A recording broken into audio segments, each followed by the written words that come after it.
오늘은 고린도 전서 5장 전체의 말씀입니다. 우리 다 열어봅시다. 제가 읽겠습니다.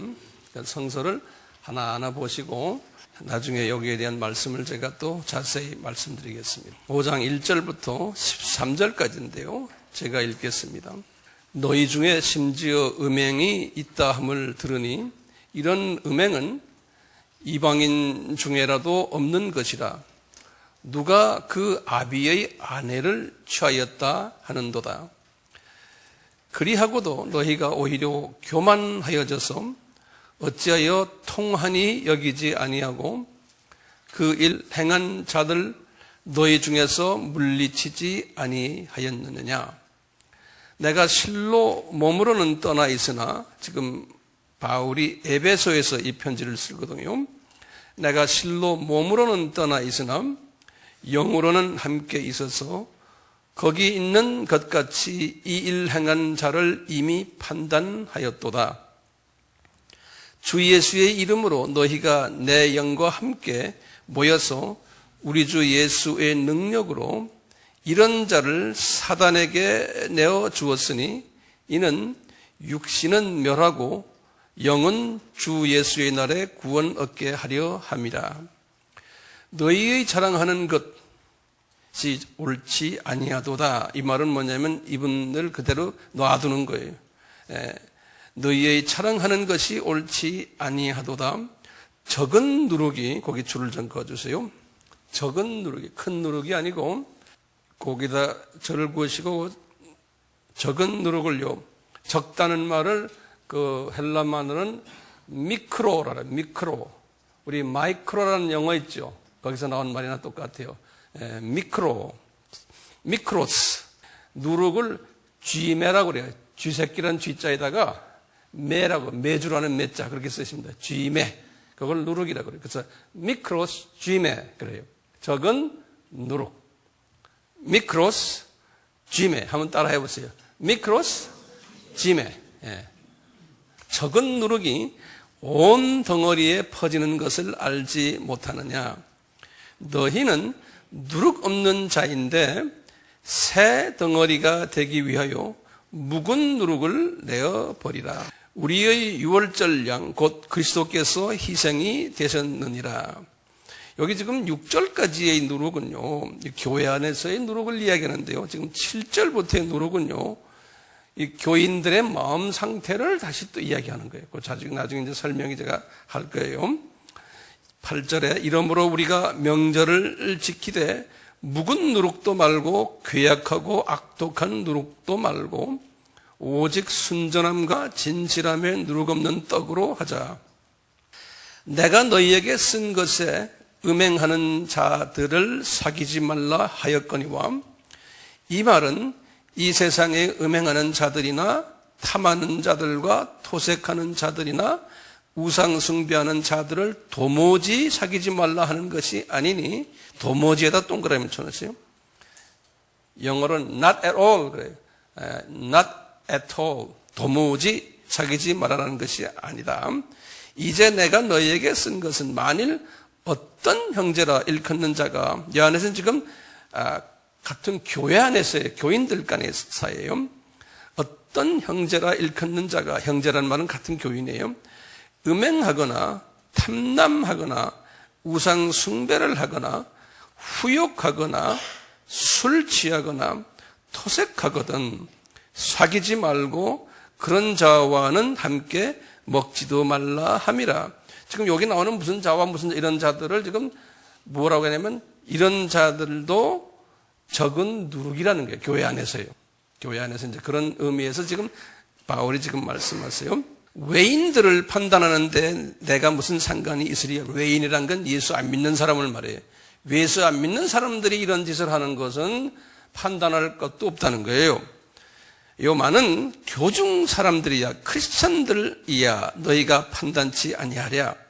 외인들은 하나님이 판단하시려니와 이 악한 사람은 너희 중에서 내어 쫓으라. 이제 외인들이 이런 사람들은 그대로 놔두지만 교회 안에 이런 사람들이 있으면 너희 중에서 내어 쫓으라. 이런 말씀이에요. 여기 지금 5장 이야기예요.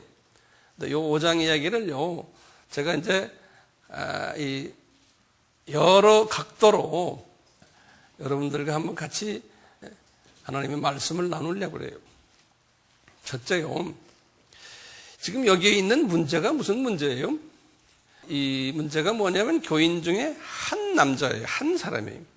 한 사람이 자기 계모하고 관계를 맺었다는 거예요. 그런데 교인들이 다 알고 있다는 거예요. 알고 있는데, 그런데 교인들이 그걸 가지고 시비 거는 사람도 없고 묵인하며 그것 때문에 해통하는 사람도 없고요. 누가 발벗고 나서서 이 사람을 그렇게 하지 말아라라고 말하는 사람도 없다는 거예요. 그냥 놔두고 있다는 거예요. 이분들이 이것을요, 큰 문제로도 보지 않았고 있을 수 있는 일이다라고 생각했다는 거예요. 이제 바울이 지금 이 1절, 2절에서 하시는 말씀이 이 말씀이에요.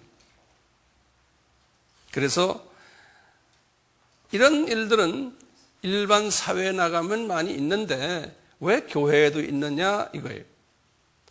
그 당시에 고린도라는 사회는 아주 성적으로 타락했던 사회인 것을 제가 첫 시간에 말씀드렸어요. 그래서 영어로 코린티아나이즈라는 말은 영어로서 수어로 돼 있어요.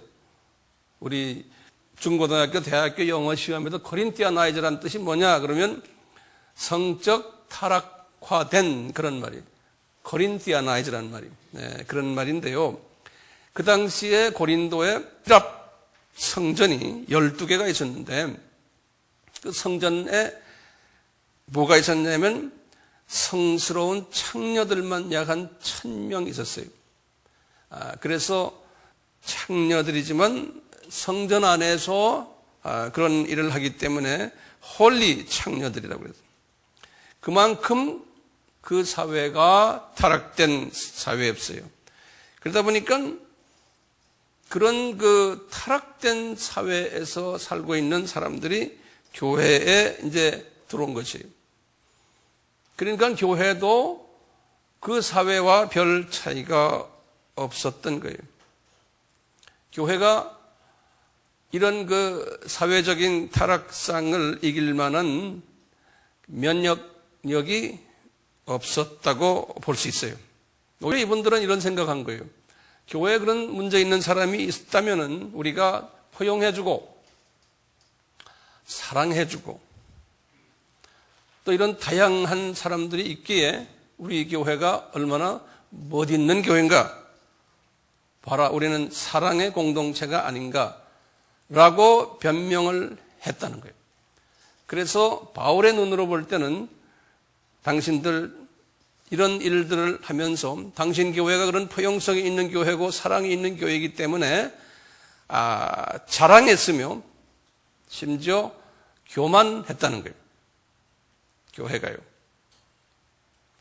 그러면서 이제 바울이요, 이분들을 이제 자기가 하나님이 자기에게 주신 것이 어떤 접근 방법인 것을 바울 신학을 이분들에게 알려주는 것이 그 다음 절들이에요. 그래서 바울이 나는 주님께서 이 문제를 이렇게 해결하라고 받았다는 거예요. 그러면서 사회와 교회는 다르다는 거예요. 그 구성원이 다르고 또 추구하는 목적이 다르다는 거예요. 사회와 교회는요, 이 사회의 통념이나 이 사회의 관례가 교회에서는 적용될 수 없다는 거예요. 교회는 하나님의 백성들, 다시 말하면 천국 시민들로 구성된 공동체고요. 사회는 사탄의 백성들, 멸망의 자녀들로 구성된 공동체라는 거예요. 그렇기 때문에 이 두 공동체는 구성원과 성격과 추구하는 목적과 가치관과 세계관이 다르다는 거예요. 그렇기 때문에 교회는, 사회는 더럽지만 교회는 순수해져야 된다는 거예요. 교회가 순수해져야지만 하나님을 볼 수 있다는 거예요. 영성이 예민해진다는 거예요. 마태복음 5장 8절이죠. 사람도 순수해지지만 영성이 발전되듯이 교회도 영성이 예민해지려면 교회가 순수해져야만 된다는 거예요. 이 교회 안에 세상의 이물질이 끼어 있으면 교회의 본질을 상실하게 된다는 거예요. 영성이 둔화되기 때문에 이 하나님을 볼 수 없다는 거예요. 교회가 세상의 이물질로 영향을 받으면. 그러니까 경건의 모습은 있으나 경건의 능력이 없다는 거예요. 이 사도 바울의 신학의 핵심되는 이야기예요. 지금 고린도 교회를 향해서요. 그러면서 이분이 하시는 말씀이니, 그러므로 고린도 교회야, 이물질이 당신 교회에 침입했기 때문에 그냥 두지 말아라는 거예요. 그러면서 하시는 말씀이 제거해버리라 또는 내쫓아내라 이런 말을 썼어요. 헬라 말은 엑사이로란 말을 써요. 엑란 거는 이게 우리 엑짓이라고 쓰죠. 나가는 걸 엑란 말이요. 똑같아요. 엑사이로란 건 뭐냐면 내보내라는 소리예요. 그런데 원어를 보면요, 수동형으로 되어 있어요. He should be removed. PP. 다시 말하면 혼자 나가는 게 아니고 누구에 의해서 내보내라는 거예요. 이렇게 써 있어요. 그런데 왜 그렇게 하지 않느냐는 거예요.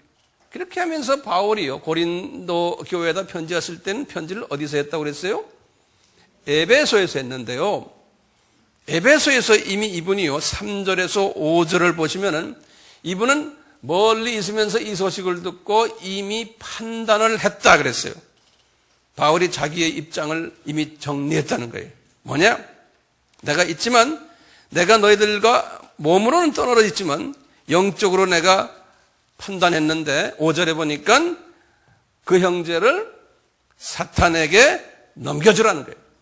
다시 말하면 육신은 멸망케 되어도 영은 주님의 날에 구원받을 수 있다는 거예요. 이 말은 뭐냐면요, 사탄에게 넘겨주라는 건 이 세상에 던져버리라는 거예요. 교회에서 쫓아내버리라는 거예요. 그러면은 영적으로는 크게 자라지 못하지만 이분이 언젠가는 회개할 것이라는 거예요. 그러니까 이분을 사랑하기 때문에 내쫓으라는 거예요. 그러면서요, 이런 아이디어에 이분이 만약에 교회에 그대로 있으면 더 구정물을 많이 일으킨다는 거예요. 구정물을 많이 일으키다 보면 어떻게 된다는 거예요? 그분 때문에 이 순수해져야 되는 이 교회가 더 더러워진다는 거예요. 그분 때문에. 조그만 뭐라고 그랬어요? 쥐매가요, 그렇게 만든다는 거예요. 그러니까 이분한테는 손해라는 거예요. 왜? 이분이 그냥 그 모습으로 그냥 나가버리면 좋은데 그 안에서 문제를 많이 일으키면 이분한테는 나중에 큰 하나님이 물어보는 죄과가 있다는 거예요. 그러니까 더 크게 죄 짓기 전에, 많은 사람을 실적거해서 죄를 더 크게 짓기 전에 그분은 내버리는 게 그분한테도 좋다는 거예요. 바울이 지금 이렇게 말씀하십니다. 그러면서요, 예수님께서 하시는 말씀이 있어요. 이 말씀 우리가 이제 자주 기억하는 말씀인데요. 마태복음 18장 15절에서 20절의 말씀이에요. 이제 예수님이 하신 말씀이 있어요. 이랬어요. 한 형제가 교회 안에서, 교회라는 공동체 안에서 어떤 죄를 범했어요. 교회 공동체가 원치 않는 어떤 일을 했을 때 처음엔 개인적으로 한번 이야기해주고, 그렇게 말을 듣지 않으면 두세 사람을 같이 가서 이야기해주고, 그래도 듣지 않으면 교회 전체에 이야기한 다음에, 그래도 듣지 않으면 이방인과 세리처럼 교회에서 내보내라는 거예요. 이분을 위해서. 자, 그래 놓고는 하시는 말씀이 내보내라 어디서 딱 끝난 게 아니에요. 그리고는 계속해서 성서에서는 이렇게 말했어요.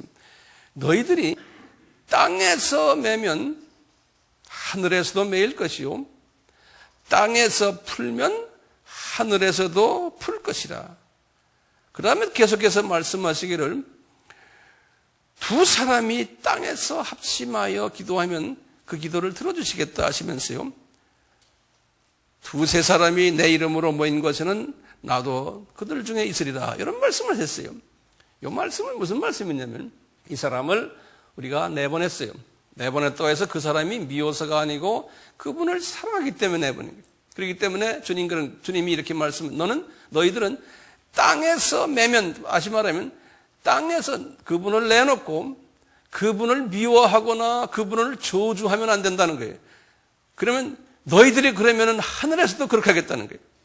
그렇지 말고 땅에서 풀면은, 다시 말하면 용서해주고 사랑을 베풀어주고 우리와 같이 있진 않지만 그분이 잘 되기를 위해서 도와주고 이러면은 하늘에서도 풀겠다는 거예요.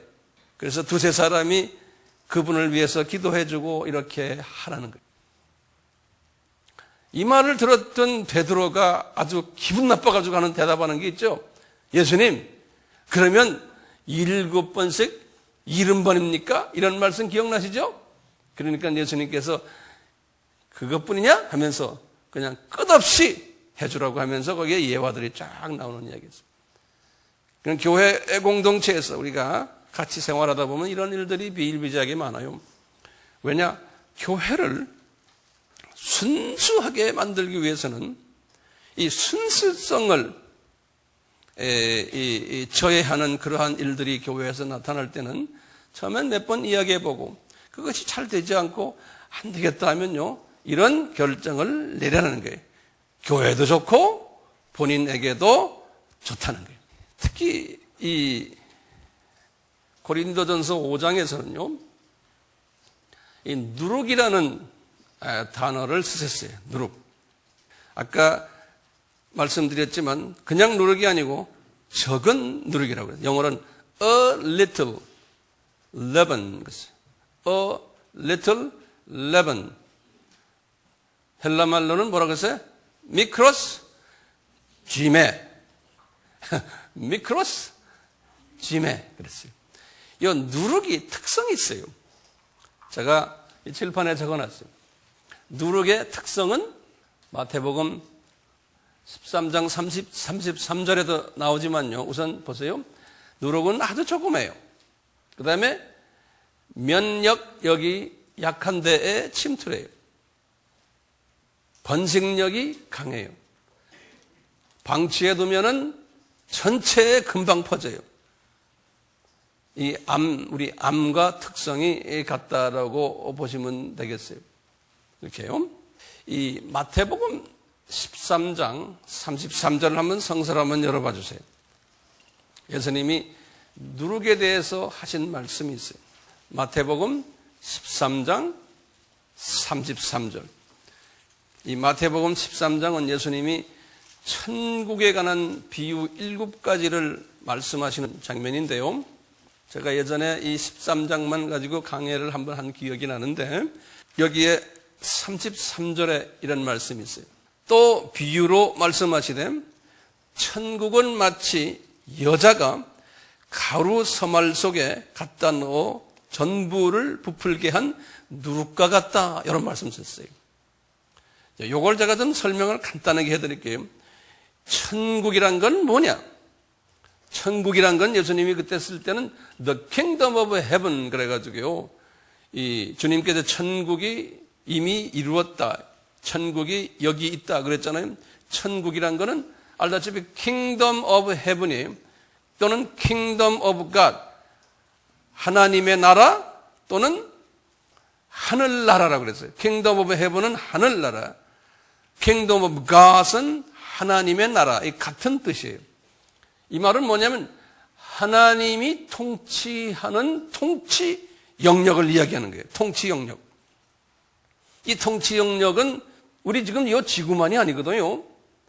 통치 영역은 에베소서 4장에 말씀하셨어요. 저 밑에 음부부터 시작을 해서 1층 천, 2층 천, 3층 천, 하늘 보좌 저 위까지 이 전체 다를 킹덤 오브 헤븐, 이분이 통치하는 그 영역이에요. 네. 하나님이 통치하는 영역에 지금 특히 3층 천은 재해놓고요. 나머지 2층 천부터 좀 밑에 쭉에는 누구를 허락해놨어요? 사탄, 루시퍼와 루시퍼의 그 소위 똘마니들을 허락해놓은 거예요. 그 안에 하나님의 자녀들이 소수가 들어있어요. 그러니까 주류 족속들은 다 하나님의 자녀가 아닌 이 더러운 놈들이 지금 진영을 치고 있어요. 나머지 분들은. 그러니까 이 킹덤 오브 헤븐, 킹덤 오브 헤븐은 이게 천국, 우리가 말하는 앞으로 갈 낙원, 거길 지금 이야기하는 거 아니에요. 이 천국은 마치 여자가, 지금 교회를 얘기하는데 이 여자가 누구냐 할 때요. 거기다 좀 줄을 그어놓고 나중에 이제 또 공부하셔야 돼요. 제가 칠판에다 안 적어놨기 때문에. 여자는요, 여러 가지를 성서에서는 해석을 해요. 계시록 12장 1절에는 이스라엘 나라를 여자라고 이야기하는 경우가 있어요. 이스라엘 나라. 그러면 이스라엘 나라는 신약에 와서는 뭐예요?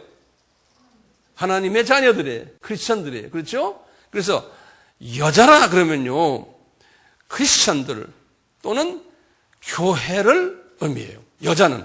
그런데요, 요 여자 중에요, 성서에는 이 계시록 17장 1절에 보면요, 계시록에 이제 몇 군데 나오지만 음녀라는 단어가 나와요. 음녀. 영어로는 음녀란 말은 harlot 또는 prostitute. 다시 말해 harlot이라는 말은 뭐냐면 harlot. 그래서요, 창녀를 이야기를 해요. 창녀. prostitute란 말도 창녀라는 소리. 그것을 한국말로 음녀라 이렇게 번역했어요. 요 음녀는요, 뭐냐? 크리스찬은 크리스찬인데 창녀예요. 기분 나쁘죠? 자, 보세요. 우리가 여자예요. 우리의 남편이 누구예요? 예수님이에요. 그런데 창녀는 남편이 있어야 되는데 남편이 있든 없든 남자가 많은 거예요. 네, 남자가 많은 여자예요. 그럼 뭐예요? 우리 크리스찬들인데 예수님이 오로지 남편인데 우리는요, 예수님 제쳐놓고 좋아하는 남편이 많아요. 돈 좋아하고 하루 24시간 돈 생각만 하다가 돈 때문에 돈 좋아하는, 또 권력 좋아하고 이 세상 좋아하고 나를 좋아하고 예수님 외에 딴 남자를 좋아하는 크리스찬들을 성서에서는 음녀라 그랬어요. 그래서 영적 간음했다 그러잖아요. 그래서 굉장히 심각한 이야기거든요. 우리 크리스찬들이 이 영적 간음한 크리스찬들이 엄청나게 많은 거예요. 그래서요, 천국은 마치 이 음녀 여자가 가루소말 속에 갖다 넣어, 가루소말은 교회라고도 생각하면 돼요. 이 세상이라고 생각해야 돼요. 또는 크리스천으로. 여기에다가 음녀가요, 누룩을 탁 갖다 뿌려놓은 거나 마찬가지로. 특히 교회, 이 안에, 지금 여기에서 지금 말하는 교회에다가 예수님 누룩을 뿌렸다는 건 뭐예요? 예수님 외에 잡것을 뿌렸다는 거예요. 교회에다가. 예수님이 천국은 꼭 이렇다는 거예요. 지금 천국이, 이 세상이, 이 교회가 지금 이렇게 2000년 전에 예수님이 예언하신 거예요. 교회는 그렇게 될 거라는 거예요. 이놈들이 이 누룩을 교회에다가 많이 뿌려놓을 것을, 교회가 부패하게 될 것을. 그런데 교회는 그것 때문에 커지고 부패해지지만 그렇게 될 것을 예언하신 거예요. 그렇다면요, 성서적으로 말하는 누룩은 무엇인가요? 제가 여기다 써놨어요. 성서적으로 말하는 예수님이 말씀하시는 누룩은 구체적으로, 문자적으로 무엇을 말하나요? 마태복음 16장 몇 절이에요? 12절에 그랬어요. 마태복음 16장 12절에 한번 열어보세요. 성서 열어보는 게 제일 빨라요. 그리고 눈에 익숙해져요. 마태복음 16장 12절에 뭐라고 그랬냐면요. 바리새인들과 사두개인들의 가르침이라. 그래서 거기다 줄을 적어 놓으세요. 사두개인들과 바리새인들의 가르침을 누르기라 그랬어요. 그리고는 16장 6절에도 줄을 치세요. 이 누룩을 조심해라 그랬어요. Be careful. 거기 나오죠, 성서에요. Be careful. 조심해라 그러는 거예요. 자, 그러면 이 바리새인들의 가르침이 뭘까요? 사두개인들의 가르침이 뭘까요? 자, 요걸 좀 잘 적어 놓으세요. 바리새인들은요, 어떤 분들인가 하면요, 구약 율법을 잘 아는 사람들이에요. 구약의 모든 제사법도 잘 알고 그대로 지키는 사람들이에요. 구약의 제도도 잘 알아요. 전통 잘 지켜요. 예수님께서 이 바리새인들을 싫어했죠. 아주 보수 근본주의자들이에요. 근데 이분들이 문제가 뭐냐면요, 그 성경 속에서, 구약의 모든 그 성경 속에서요, 다 아는데 그 안에 예수님을 모르는 거예요. 그러니까 예수님이 빠져버린 거예요. 이것을 신약으로 대입하면 그렇죠.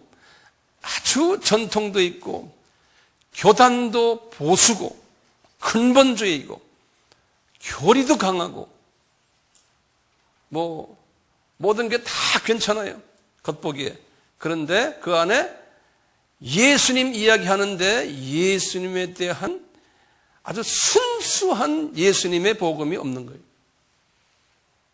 예수님보다 더 교단 자랑하고 교리 자랑하고 자기네 전통 자랑하고 교인들도 앉아서 거기에 자랑하고 교만해 있고, 진정 그 교회의 주인은 예수님을 모르는 거예요. 그분의 뜻을 모르고 그분의 속성을 모르는 거예요. 이런 사람들의 가르침을 뭐라고 그랬어요? 누룩이다 그랬어요, 예수님께서요. 그러면서 이 사두개인들을 가지고 이야기하는 거예요. 이 사두개인은요, 이 바리새인들과 완전히 반대 그룹이에요. 소위 부활도 없다, 구약의 모든 가르친 것도 자유직으로 진보적인 사상으로 보는 분들이에요. 근데 이분들은 뭐가 강하냐면 그 대신에 사랑이 있고 윤리가 강하고 도덕이 강해요. 소위 인본주의적인 소위 크리스천 그룹이에요. 신약에 와서 이런 그룹을 뭐라고 그래요? 진보주의 사람들, 자유주의 사람들, 사회구원, 사회정의, 또는 녹색운동, 인권운동, 이런 것들 하지만 거기에 예수님이 빠져버린 거예요. 사두개인들도 예수님을 모르는 거예요. 똑같이 소위 이 진보주의 사람들은 예수님을 모르고, 이분들은 예수님을 어떻게 생각하느냐? 종교다원주의화해서 생각하는 사람들이에요. 예수님은 He was a good man. 타 종교에도 그러한 예수님이 다 있다. 모든 종교는 다 같다라고 보는 그러한 사상으로 발전된 그런 분들이에요. 예수님께서 지금 말씀하셨어요. 이런 분들의 가르침은 뭐라고요? 뭐라고 그랬어요? 누룩이다라는 거예요. 누룩이다. 그러니까 조심해라. 순수한 예수님이 거기에 안 계시다는 거예요. 그러면 이 바리새인적인 사두개적인 이러한 가르침 많은 기독교 교단 속에서 지금 있어요. 그럼 이것을 이 누룩에 그 안에 들어있는데 이 누룩을 용해시키려면 어떻게 하면 돼요? 거기에다가 아주 그냥 순수액인 예수님을 거기다 확 집어넣어주면 이 누룩이 탁 용해돼 버리는 거예요. 네. 그러니까 예수님을 거기다가 아주 그냥 진액을 100% 진액 예수님을 거기다가 확 집어넣어주면 돼요. 이제 성서에서 지금요, 누룩이 그러면 어디에 있느냐? 그럴 때요, 누룩의 소재를 제가 여기다 적어놨어요. 이 세상의 누룩 있죠. 누룩이란 건 지금 우리가 지금 뭘 말하면 됩니까? 이제 예수님 외에 딴 가르침들을 다 누룩이로 생각하시면 돼. 됐어요? 아멘? 네. 교회에도 누룩이 있고 크리스천 마음에도 누룩이 있다고 지금 고린도전서 5장에서 바울이 지금 말씀하세요. 이 세상은 제쳐놓고 교회 안에 누룩이 있고 그 다음에 우리의 하트 속에도 누룩이 있다는 거예요. 그러니까 교회 안에 지금요 누룩이 지금 이 말하는 이 자기의 그 mother-in-law죠. 그분과 관계를 맺는 사람들. 또는 이제 6장에 보면 이제 법적으로 교인들끼리 고소하는 사건이 있어요. 이런 게 다 교회 안에 누룩이라는 거예요. 고린도 전서와 고린도 후서에서 나오는 모든 문제점들, 그것이 교회 안에 다 누룩이라는 거예요.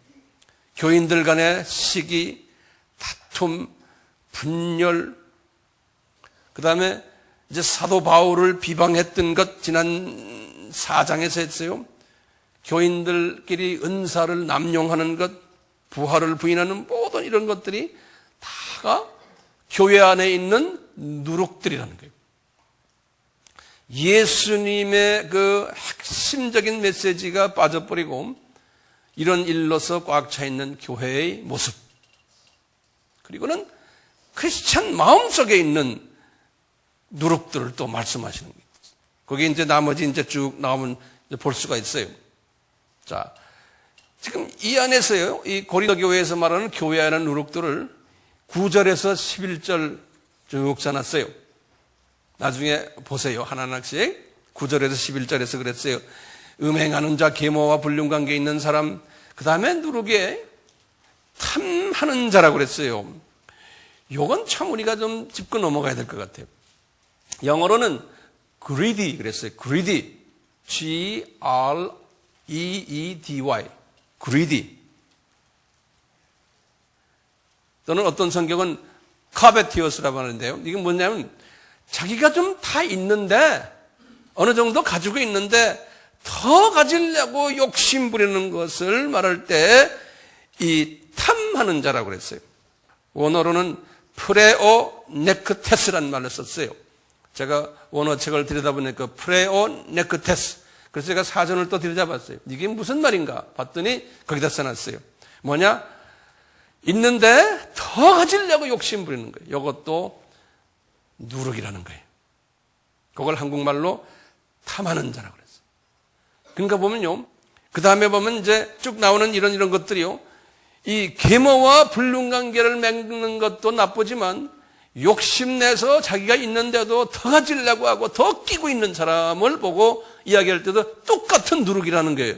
그러니까 주님의 눈으로 볼 때는 계모와 불륜관계한 사람이나 욕심내는 사람이나 같다는 거예요. 주님의 눈으로 볼 때는, 우리의 수준으로 볼 때는 차이가 나지만요, 주님의 큰 눈으로 볼 때는 같다는 거예요. 그 다음에 토색하는 사람이라고 해요. 토색. 한국말로 기가 막히게 써놨는데요. 이 토색이란 말은 사기꾼을 이야기해요. 예. 다시 말하면요, 이 욕심을 내면서 딴 사람 것을 뺏어오는 사람이에요. 이 사람은요. 이 토색하는 사람은요. 이 사람도 똑같이요. 계모와 불륜관계 맺는 사람과 별 차 없다는 거예요. 주님의 눈으로 볼 때. 그 다음에 이제 우상숭배자라고 그랬어요. 재물이나 가족이나 권력이나 명예나 자존심 같은 모든 이런 것들을. 그 다음에 후욕하는 자라고. 후욕이란 말이 뭔지 아세요? 이 성서에 보면 그렇게 써놨어요. 후욕하는 자. 11절에 보시면. 그래서 제가 사전을 찾아봤어요. 이 원어로는 이렇게 돼 있어요. 로이도포스라고 해요. 로이도포스요. 그래서 로이도포스를 제가 좀 찾아봤어요. 찾아봤더니 뭐라 써놨냐면요. 입버릇 싸나운 사람이라고 그랬어요. 입이 싸나운 사람. 그래서 입만 열면 남을 욕을 하거나 부정적인 이야기하거나 다른 사람의 장점보다는 단점을 깎아내리거나 네임 드로핑하는 사람이에요. 자기 주관이 강해가지고요. 다른 사람을 이렇게 자꾸 깎아내리는 사람. 이걸 후욕, 앞에서도 똑같은 이야기, 뒤에서도 똑같은 이야기 하지만 그 사람 참 믿음직하죠. 그 다음에 술 취하는 자 그랬어요. 아마 여긴 다 걸려들 텐데요. 영어에서 보면 술, 와인, 여기 보면 그렇게 써놨어요. 메데라고 그랬어요. 메데라는 게 이제 술 취한다는 소리인데요. 메디오 그러면요. 술 취하는데 메디라는 말이 와인이거든요. 레드 와인. 이제 그 당시에는 레드 와인이니까요. 이 레드 와인 먹고 먹는 건 좋은데 취하면은 안 된다는 거예요. 그래서 drunkard라고 그래요. drunkard란 말은요. 무슨 말이냐면 이게 내 생각과 몸과 의지를 가누지 못하는 걸 drunkard인 거예요. 이 술 먹고 거기까지 가면 안 된다는 거예요. 술은 잡수세요. 그런데 한두 잔 잡수는 건 that's okay. 그런데요. 성서에서 보면 이 디모데 보고도 바울이 그래서 너 와인 좀 먹어라 그랬어요. 예수님도 와인 잡수셨잖아요. 근데 취하진 않으셨어. 오늘날 의사들도 그러잖아요. 와인 한두 잔씩 먹으면 몸에 좋다고. 잡수세요. 근데 취하진 말아라는 거예요. 모든 음식은 다 가해요. 다 먹을 수 있어요. 그렇기 때문에 그렇지만 컨트롤 하시라는 거예요. 뭐든지 아무리 소고기가 좋다고 그래서 그걸 너무 많이 먹으면 안 좋잖아요. 똑같아요. 모든 음식은 다 가하다 그랬어요. 성서에서 보면. 독약만 안 잡수시면 돼요. 자, 이런 모든 누룩들을요, 예수님의 눈에서는 다 하나로 묶었어. 같은 수준으로 보았어요. 그렇지만 정도의 차이는 있겠지만, 자, 이 누룩을 해결하는 방법이, 교회 안에 이런 누룩자들이, 이런 성품이 나쁜 사람들이 있을 때, 여기 11절에 해결 방법을 말했어요. 뭐라고 그래요? 이런 사람들과 사귀지도 말고 함께 밥 먹지도 말아라 그랬어요. 특히 13절에는 이 계모와 불륜 관계를 맺은 사람은 교회에서 쫓아내라는 거예요. 왜 이런 말 썼을까요? 이 후욕하는 사람이나 욕심 많은 사람이나 이런 사람들과 같이 앉아 있으면 어떻게 돼요? 그냥 물이 들거든요. 그분들이 누룩을 뿌려놓으면요, 누룩을 쳐버리면 이게 자기도 모르게 이 누룩이 나에게 퍼지거든요. 교회 안에도 퍼지거든요. 그렇기 때문에 그러는 거예요. 그렇기 때문에 될 수 있으면 그런 사람들과 가까이 사귀지도 말고 함께 저녁 식사도 하지 말라는 거예요. 그러면 퍼진다는 거예요. 조금 한 말이 너한테만 말하지 딴 사람한테 말하지 마. 요 말까지 다 퍼지는 거예요. 적은 누룩이 번식력이 강하기 때문에 그러다 그게 가면 쭉쭉쭉쭉 다 퍼져버리는 거예요. 그러니까 부정적인 말하는 거, 남을 욕하는 말하는 것, 이런 말들은 될 수 있는 대로 아니고 하질 마세요. 그런 사람이 우리 교회에 있으면 왕따 해치켜버려요. 우리 교회는 그런 면역력이 있는 교회예요. 우리 교회가. 그런 사람을 우리 교회는 보면 왕따 시켜버려요. 그래서 그렇게 하지 못하도록 해야 돼요. 네. 그래야 이 교회가 건전해지는 거예요. 이 교회가. 특히 이 장로님들, 권사님들, 안수집사님들, 교회 리더들이에요. 이분들 사이에 이런 사람들이 있으면 그 교회는 문제가 생겨요. 벌써 장로님 중에서나 또는 안수집사님, 권사님 중에서 어쩌고저쩌고 말하는데 부정적인 독서가 들어있는 말을 하는 거예요. 저는 그런 사람 딱 보면요, 조금 참다가 안 되면 딱 주님과 기도해요. 아니면 저는 우리 교회에서 떠나시오 그래요. 왜요? 성서에서 가르치기 때문에 그런 거예요. 우리는 지금 한 대를 타고 해야 될 일이 세계복음화에 대해서 지금 우리 달려가는 사람들이에요. 이 안에서 이러면 누룩 때문에 이 누룩을 제거하느라고 싸움할 시간적 에너지가 없어요. 시간도 없고요. 좀 봅시다. 그런 사람 혹시 있으면 그냥 저는 뭐라고 그랬어요? 나가 있어 그래요. 왜냐? 그분을 위해서요. 그분을 위해서. 그분 사랑하기 때문에. 만약에 그것 때문에 교회가 소란해지고 말이 많아지고 이러면 그분이 받아야 될 대가는 엄청난 거예요. 여긴 선교 공동체이기 때문에 특히 그런 거예요. 기독교 역사 속에서요, 이 누룩 사건들이 많이 있어요. 제가 여기다 적어놨어요. 보세요. 기독교 역사 속에서요, 예수님의 신성을 부인했던 누룩과 예수님의 인성을 부인했던 누룩들이 있어요. 우리 기독론에 제가 자세히 설명했기 때문에 에비오니즘, 아리아니즘, 네스토리아니즘 이런 이즘들은, 특히 아리아니즘은 예수님의 신성을 부인했고, 이 아리아니즘은 지금의 여호와 증인의 모체가 됐어요. 여호와 증인의. 이 네스토리아니즘은 이분들은 인성이 강했는데요, 이분들은 나중에 중국의 경교로 당나라 때의 경교가 이 네스토리안 선교사들에 의해서 됐고, 우리나라의 신라까지 들어왔다는 그러한 그 이야기도 있잖아요. 그게 이 네스토리안들이에요. 인성을 부인하는 그룹들은 도케티즘, 그 다음에 영지주의인 노스티즘, 그 다음에 아폴리나리아니즘. 요거는 인성과 신성을 절반 이렇게 의심하는 그룹인데요. 이런 게 있다는 것만 우선 알아두세요.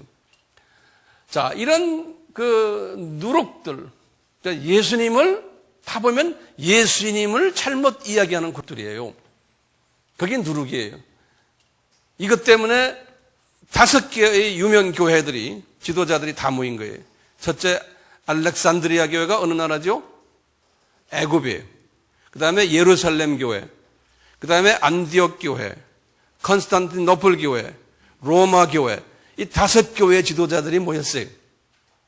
모여가지고 공무회를 했어요. 다시 말하면 미팅을 한 거라고 생각하시면 돼요. 5교회가 모였어요. 5교회가 어디였어요? 애굽의 알렉산드리아 교회, 예루살렘 교회, 시리아의 안디옥 교회, 그 다음에 그리스의 컨스탄티노플 교회, 로마의 이탈리아의 로마 교회, 이 5교회예요. 그래가지고 이제 니케아 공회의를 325년에 하고, 그 다음에 컨스탄티노플 공회의를 381년에 하고, 에베소 공회의를 431년에 하고, 칼케돈 공회의를 451년에 하고, 이 4번을 해가지고 이분들이 이 누룩들을 다 제거했어요. 누룩들을 제거하고는 이 삼위일체 학설을 만들었고요. 삼위일체 학설을 만들었고요. 그 다음에 우리가 주일마다 고백하는 사도신경을 만들었고요. 네. 근데 이분들이 실수한 것 중에 하나가 에베소 공회 때 로마 카톨릭이 마리아 숭배 사상을 가지고 나왔어요. 마리아의 성모설과 마리아의 종신 처녀설을 가지고 나왔어요. 그래서 이것이 통과가 안 돼가지고 그 다음 20년 후에 칼케톤 회의에서 마리아의 종신 처녀설과 마리아의 성모설을 여기에서 통과했어요. 칼케톤 회의에서. 그걸 통해서 이제 이것 때문에 그 마리아 숭배 사상이 로마 교회에도 있었고 지금까지요. 지금 그때부터 시작을 했어요. 알렉산드리아 교회가 뭐냐면 지금의 애굽 정교회예요. 애굽 콥틱 처치라고 그래서요. COPTIC, 콥틱이라고 그래요. COPTIC, 애굽의 콥틱 처치가 거기도 마리아 숭배 사상을 하고요. 그 다음에 예루살렘 교회도 마찬가지고, 그 다음에 안디옥 교회도 마찬가지고, 시리아에, 그 다음에 히랍 정교인 컨스탄티노플 교회도 마찬가지고, 또 로마 교회도 마찬가지고, 이 5교회가 다 마리아 숭상하는 그러한 정교회로 바꿔진 거예요. 왜냐? 칼케톤 회의에서 자기네가 결정했기 때문에 그런 거예요. 근데 누룩을 완전히 제거하지 못하고 쓸데없는 딴 누룩을 거기다 집어넣어 버린 거예요. 그 누룩 때문에 지금 이 정교회와 로마 카톨릭이 지금까지도 그 누룩 때문에 얼마나 힘들어해요. 이렇게 교회 안에 있었던 누룩이 있었냐면요. 그 다음에 지금 여기 본문에 보시면요. 이제부터 이제 7절부터 보시면요. 7절, 8절에 그 나머지 쭉 보면은 이 개인 안에 있는 고린도 교회 교인들 속에 있는 누룩에 대해서 말씀하세요. 이제 이 말씀이 상당히 중요한 말씀이에요. 이 말씀을 하시면서 무슨 말씀하시냐면요. 고린도 교인들아, 바울이 그러는 거예요. 예수님이 유월절 때에 유월절 음식을 모세에게 준 거 기억나느냐 그러는 거예요. 그게 출애굽기 12장 8절이에요. 유월절 음식을 주셨어요. 모세에게. 이제 여기 이제 유월절 그날이에요. 유월절 날에 뭐냐면 너희들 음식을 이렇게 먹으라는 거예요. 한번 성서를 한번 열어봐 주세요. 출애굽기 12장 8절 말씀. 그걸 성경에 아주 줄을 그어놓고 동그라미를 치세요. 그 밤에 그 고기를 불에 구워 고기를 불에 먹는다. 그 고기는요, 성서를 또 보세요. 5절 보세요.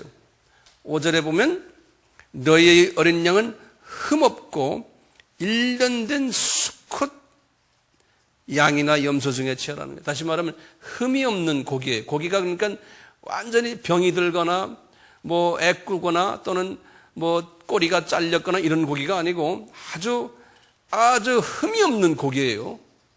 자, 그래서요, 그 흠이 없는 고기를 먹고, 다시 말하면 누룩이 없는 고기랑 똑같은 소리예요. 누룩이 없는 순수한 고기를 먹고, 그 다음에 뭐예요? 성서 보세요. 무교병을 또 먹으라고 써있죠? 무교병은 뭡니까? 누룩이 없는 떡이에요. 그렇죠? 무교병을 먹고, 그 다음에 쓴 나물과 합해서 먹으라는 거예요. 11절 후반에 보시면 이것이 여호와의 유월절이다. 그 줄을 그어놓으세요. 이것이 여호와의 유월절이다. 자, 그래 놓고요. 14절 마지막에 보세요. 여호와의 절기를 삼아 영원한 규례로 대대로 지킬지어다. 여기다 주로 영원한 규례다라는 거예요. 이 유월절. 자, 유월절 음식 한번 우리 같이 한번 봅시다. 유월절 음식은 뭐예요? 흠없는 어린 양 고기예요. 다시 말하면 누룩이 없는 고기예요. 그 다음에 누룩이 없는 떡이에요. 그 다음에 쓴 나물이에요. 자, 이렇게 먹으라 그랬는데요. 이분들이 애굽에서 나와서요, 첫 해에 광야에 도착했을 때 유월절을 지키면서 요 그대로 이분들이 요걸 행했어요. 그래서 제가 유월절 지킴 역사를 여러분들에게 이렇게 도표로 보여주겠어요. 요거 잊지 마시고 잘 적었죠? 보세요. 이분들이 이스라엘 사람들이, 다시 말하면 우리 신약의 크리스찬들이에요. 신약의 크리스찬들이 요 유월절 요 음식을 영원히 대대로 먹어야 되는데 이스라엘 사람들이 그렇게 하지 않은 모습을 우리가 볼 수 있어요. 여기 보시면 주전 1446년에 출애굽했어요. 첫 유월절을 쟀어요. 그러면서 이건 영원한 규례라고 말씀하셨어요. 출애굽기 12장 14절에. 그래서 이분들은 딱 1년이 지나간 1440년에 출애굽 1년이 딱 되면서 민수기 9장 5절에 보면 지켰다고 그랬어요. 그리고요, 민수기 28장 16절이나 신명기 16장 1절이나 1절에서 17장 1절 전체를 보시면 이분들이 광야 나머지 39년 동안 유월절을 한 번도 안 지켰어요. 이 말은 무슨 말일까요? 광야에 구원받은 하나님의 백성들이, 우리 똑같아요. 크리스찬들이요, 흠없는 이 유월절 음식을 안 먹는다는 거예요. 안 먹는다는 걸 예표로 보여주는 거예요. 순수한 흠없는 누룩이 없는 음식을 안 먹는다는 걸 보여주는 거예요. 40년 동안. 지금 우리 다 안 먹고 있어요. 그걸 예표로 보여주는 거예요. 왜냐? 구약은 신약의 그림자, 섀도우, 그 다음에 카피, 그 다음에 심볼 그랬어요. 히브리서 8장 5절, 히브리서 9장 9절, 히브리서 10장 1절, 8장 5절, 9장 9절, 10장 1절. 이분들이 광야 생활 40년 끝난 후부터요, 끝나자마자 요단강을 건너서 길갈에 도착해가지고 여호수아가 첫 유월절을 지킨 게 여호수아서 5장 10절이에요. 그러니까 여호수아는 그래도 양심이 있었어요. 이분이 첫 유월절을 지켰어요. 그러니까 이게 모세가요, 40년 동안이요, 모세가요, 이 순수한 유월절 음식을 교인들에게 먹이질 않았어요. 모세가 한 번 딱 먹이고요. 영원한 규례인데도 모세도 불순종했어요. 왜냐? 교인들이요, 이런 맛없는 음식을 먹기를 좋아하질 않아요. 이게 뭐가 맛있습니까? 떡은 부풀어야 맛있죠. 여호수아가 한 번 그렇게 1406년에 한 번 지키군요. 여호수아가요, 쭉 한 번도 안 지켰어요. 그래가지고요, 691년 동안요, 히스기야 1년 되는 715년 그 사이까지요, 성서에는 이스라엘 사람들이 유월절을 지킨 기록이 없어요. 유월절 지키지 않고 유월절 음식을 먹은 기록이 없어요. 그래서 히스기야 1년에 한 번 딱 역대하 30장 1절에서 12절에 보면 한 번 지켰어요. 그리고는 이분도 한 번 지키고는 또 안 했어요. 이분 아드님들도 안 했어요. 그러다가 요시야 왕이 18년에, 요시야 왕 18년에 이분도 한 번 딱 지키고 그 아드님들부터 또 안 지켰어요. 열왕기하 23장 21절에 보면 그래요. 그리고 약 한 100년 가까이 지나갔다가 516년은 뭐냐면 주전 에스라서 6장 19절에 보면 제2성전 스룹바벨 성전을 짓고 봉헌식을 할 때에 유월절 지키면서 유월절 음식을 먹었다고 그랬어요. 그리고는 여기 한 400년 되면 이제 말라기 때거든요. 말라기 때 보면은 뭐가 나오냐면 말라기 1장에 보면은 이분들이 유월절 지켰다는 말은 없군요.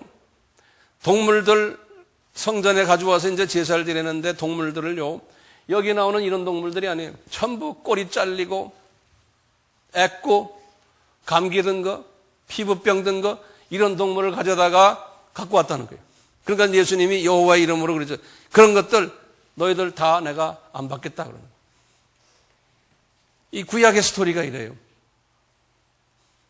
나중에 예수님께서 그 헤롯 성전 앞을 지나가면서 이분들이 이런 짓으로 제사를 지내는 모습을 보고는 이 성전 이거 내가 무너뜨리라, 3일 만에 내가 다시 세우리라. 그러시면서 거기 있는 돈 바꾸는 사람들과 완전히 그 부패된 유월절을 지키는 사람들을 보고 주님께서 화가 나서 이분들의 그 책상을 집어 얹히는 그러한 장면 아시죠?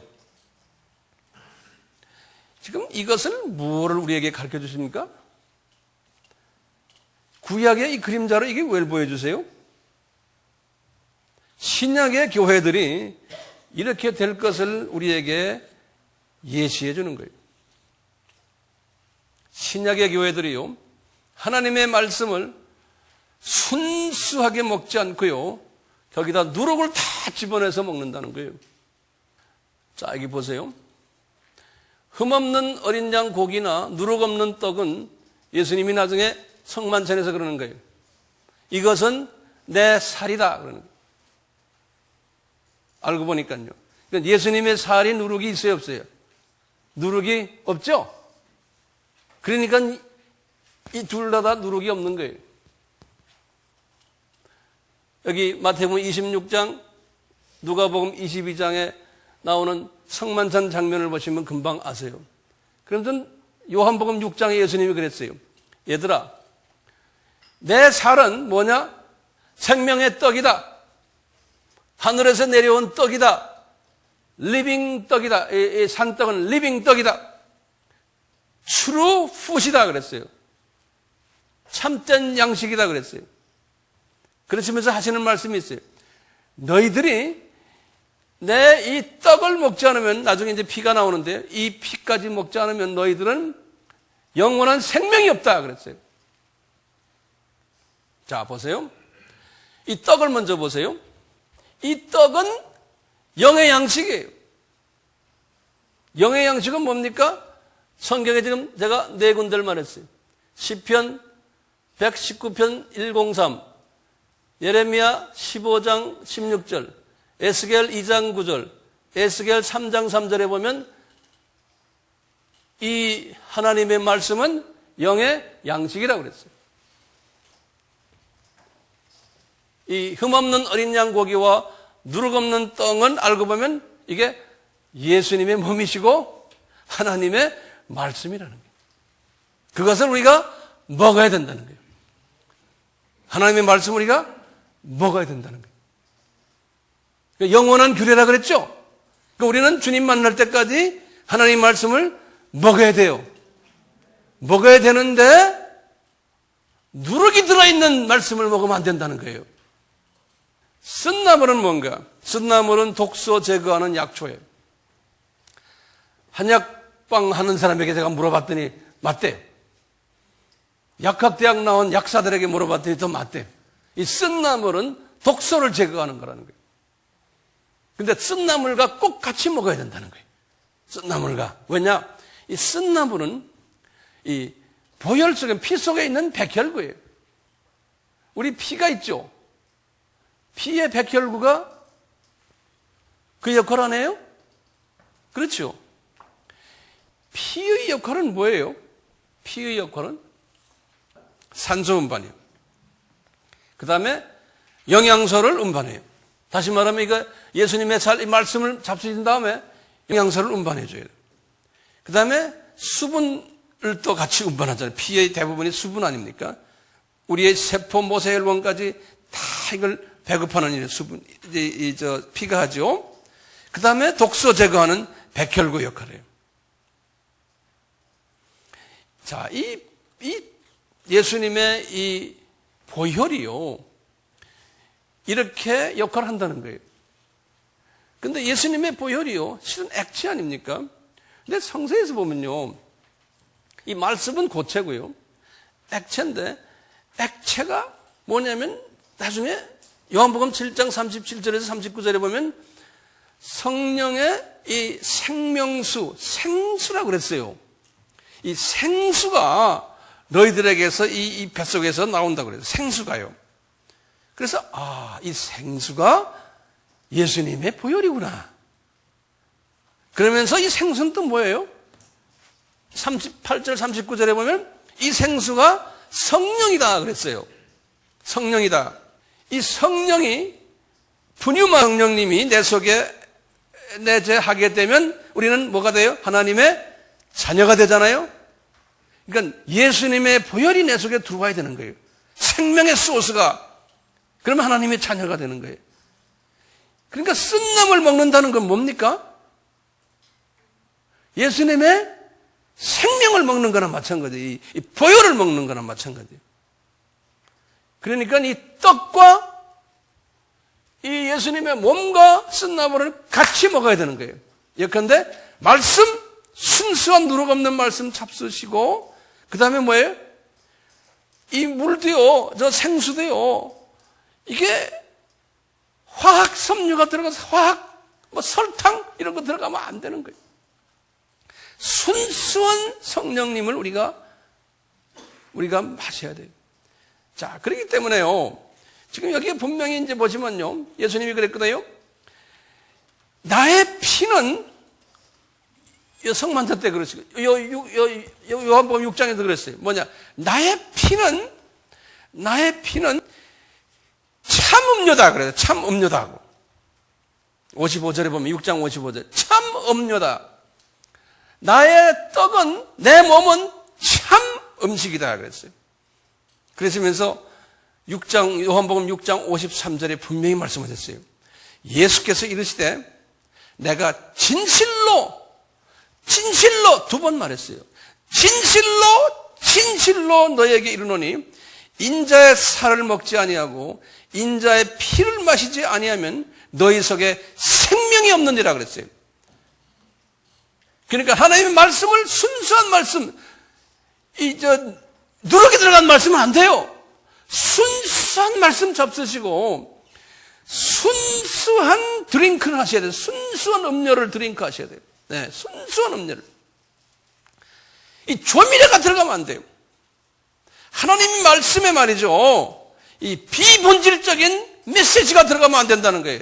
본질이 뭡니까? 예수님이에요. 예수 이야기만 해야죠. 사람들에게요, 즐겁게 해주려고 조미료 집어넣고 설탕 집어넣고 튀김 농약 집어넣은 패스트푸드 이런 것들 마음대로 먹이니까요, 영적인 성인병 걸린 거예요. 영적인 성인병 걸린 거예요. 오늘날 교회들이요, 변질된 하나님의 말씀을 전하다 보면요, 이게 성인병 걸린 거예요. 똑같아요. 예수님의 보혈도 성령님도요, 똑같아요. 드링크예요. 순수한 물을 먹지 않고요.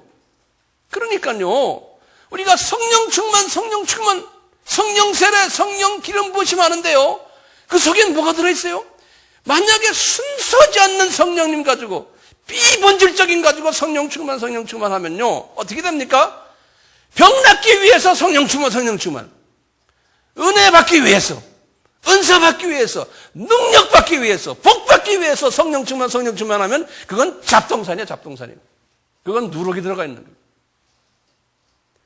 성령 충만은 왜 필요해요? 예수님 닮기 위해서요. 예수화되기 위해서 성령 충만이지, 성령 세례고 성령 충만이고이죠. 예? 이 잡다한 비본질을 가지고 이야기할 때 잡놈들이 들어가니까 이게 어떻게 됩니까? 성인병 걸리는 거예요. 영적 고혈압 걸리고, 당뇨, 암, 심장병, 피부병, 관절염, 간장병, 콩팥, 췌장, 영적인 부분에서 병 걸리는 거예요. 우리는 그렇기 때문에 맛은 없더라도 순수한 누룩이 없는 음식과 드링크를 접수해야 된다는 거예요.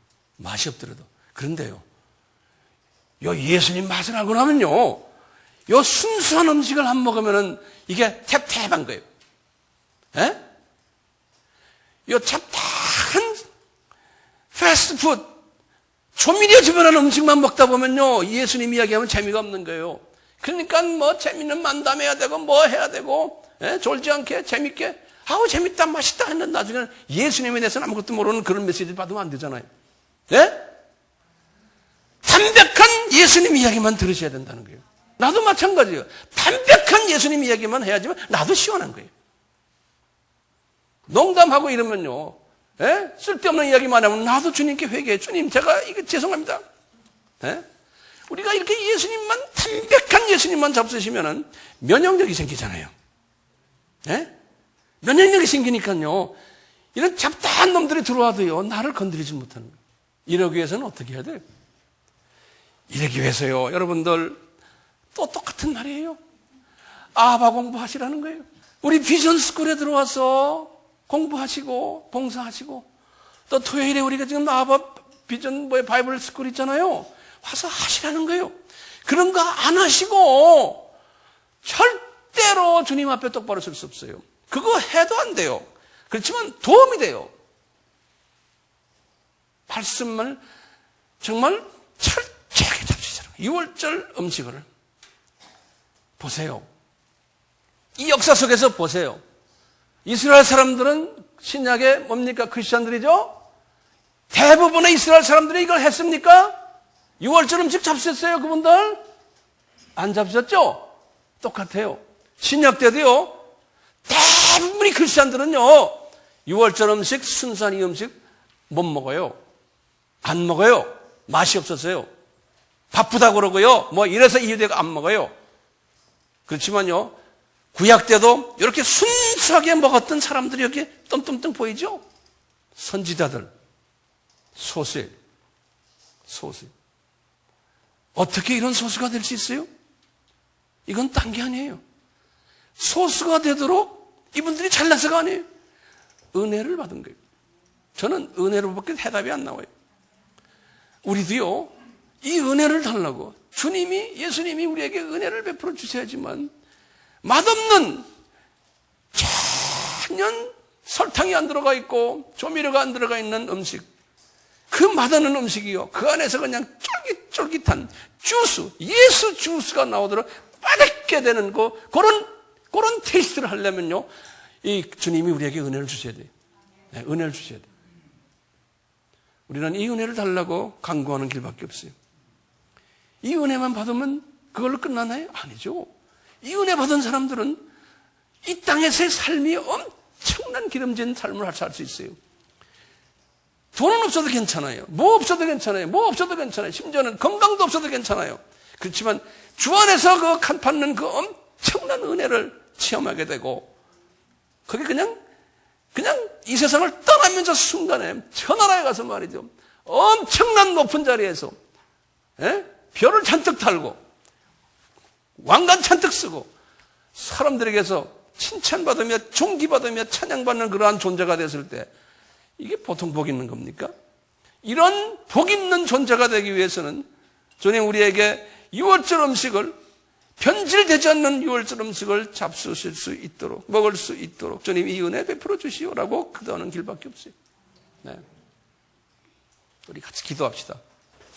예수님, 구약의 역사 속에서 많은 이스라엘 사람들이 순수한 유월절 음식을 그렇게 먹으라고 했는데도 먹지 않았습니다. 이와 같이 신약에서도 마찬가지고 많은 누룩들이 신약의 교회들과 신약의 크리스찬들을 공격해 왔습니다.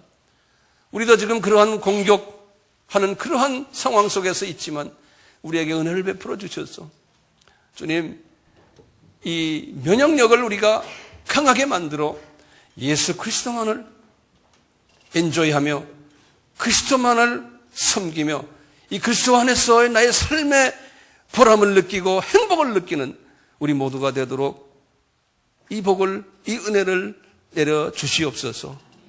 예수님의 이름으로 기도드리옵나이다. 아멘. 우리가 누룩 없는 떡을 보는 것이 아니고 듣는 것이 아니고 공부하는 것만이 아니고 기억만 하는 것이 아니고 먹어야 되는을 깨달았습니다. 또 쓴 나물도 구경하는 것이 아니고 우리 마음속 깊은 곳까지 먹어야 됨을 깨달았습니다. 아버지 하나님, 유월절 음식을 저희들이 지적으로만 이해하지 않게 해주시고 이 누룩 없는 이 음식을 마음속 깊이 집어넣어 묵상하며 대화하며 교제하며 그러므로 해서 우리의 모든 인격이 예수화되며 예수화된 우리의 인격을 통해서 만민이 예수화되는 데에 기여하는 우리 모두가 되도록 은혜 베풀어 주시옵소서. 지금 이 시간은 예수 그리스도의 무한하신 은혜와 하나님 아버지의 극진하신 사랑하심과 성령님의 끊임없이 가르쳐 주심과 순종케 하심이 우리에게 항상 있기를 축원하옵나이다. 아멘.